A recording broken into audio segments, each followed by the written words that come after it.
who led 12-8 at the break against Parramatta. The Eels got a lead of 16-14 after 24 minutes, the second half. Lydiard was removed for the incident with Izzard and Penrith against 12, then came home and scored 2 additional tries to take the match. Thoroughly enjoyed by the fans up there, 15,000 of them turned up. Some fine action, also some very good individual performances. Let's see that. Now this side felt desperately sorry for the Parramatta side to be leading 2 points 27 minutes into the second half. Howell goes into the first try. I'm sorry to say, Scott, off an Alexander pass. And I'm sorry to say you're going to see Alexander score a try here too from his own kick as Lydiard loses the ball. And I'd suggest that he's a very fine young player. Here's one of the doyens. You've come up against Mick Cronin.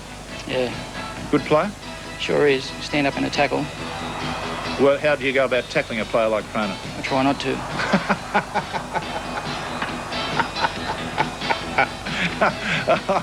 Scott, you brought me undone with that one. In the event that you were compelled to tackle him,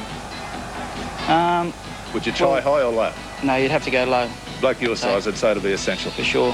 Now, here's the incident.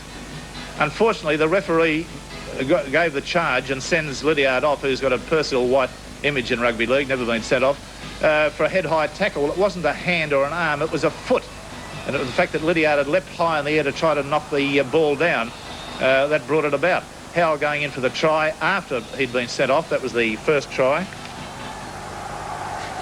And you'll see that that result is going to be a very sad one for the Parramatta side. A couple of points there is a situation that they can ill afford to lose at this stage of the season. They do have Taylor coming back, Paul Taylor coming back hopefully this weekend. Whether he'll be playing today, I've got no idea, but the rumours were that he would be back very shortly, so they'll be obviously looking forward to getting him back in the side. Yeah, you're not wrong, Paul Taylor. Parramatta have done remarkably well with so many players out. They have. They've got a lot of depth out at Parramatta, and I think that's what's really bringing them through the games. That Greg Henry's a good player down at halfback, and of course Mike Eden's. Well, Mike Eden's come into the side now. We talk about another halfback too, Mike Eden. They're all over the place. Well, Mike can play everywhere. Maybe it would have been better to be a second row forward, a lightweight, short second row forward. No, wouldn't stick my head in the scrum for anything. Wouldn't stick your head in the scrum. You might get ears like this, huh?